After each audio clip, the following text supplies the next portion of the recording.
These new revelations come less than a week after Mr. Trump's private summit meeting with Russian President Vladimir Putin. To help put it all into perspective, NewsHour Weekend special correspondent Jeff Greenfield joins us now from Santa Barbara. So Jeff, are we in the same political place now than we were before the summit happened? It may seem improbable, but I would argue we are. You have to go back 3 years to the very start of Donald Trump's campaign when he insulted Mexico. He had harsh words about John McCain. The feeling was this is going to be fatal. And ever since, no matter what he said and done, everything that for other candidates or presidents might be disastrous has not changed the reality. The majority of Americans disapprove, but huge majorities of Republicans approve. And just today we learned from a new Washington Post ABC poll that most Republicans, by large majorities, approve of what he did at Helsinki at the summit, even though most Americans in general don't. That pattern seems like it just keeps going on. What about when members of his own party turn against him or criticize him? Here again, the normal situation is that when a president's own party turns against him with harsh words, that has an impact.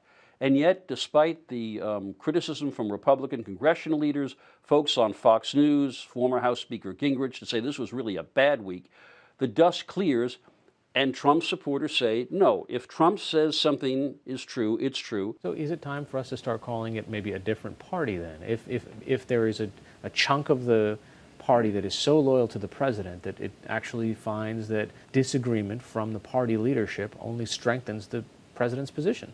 For now, I think it's true. He has totally redefined what a Republican is, whether the issue is free trade, tough on Russia, deficits. We're going to have $1 trillion deficit next year. This was absolute heresy in the old Republican Party, but for the Trump followers, it doesn't seem to be.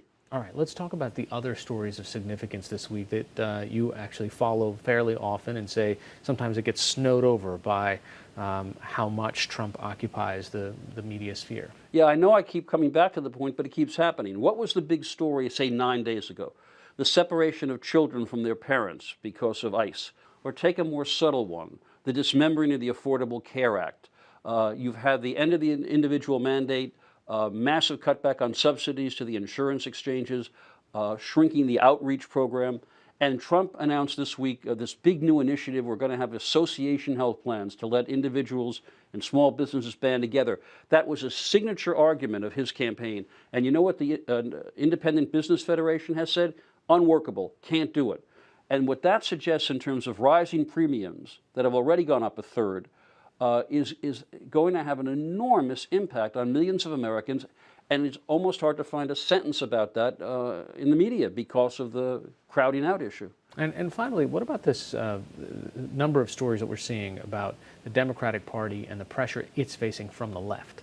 Look, I think this has to be put in context. The idea that this suddenly happened because a young woman socialist won a congressional primary in New York.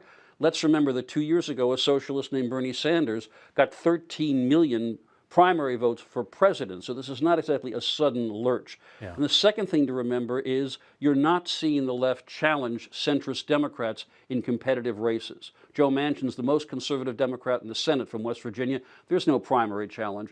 The celebration about Conor Lamb, a centrist Democrat winning a congressional seat in Pennsylvania, tells you that by and large, the Democrats are focused on trying to retake the House and the Senate.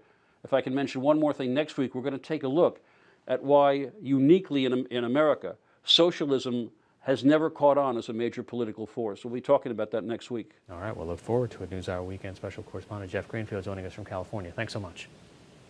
Thank you.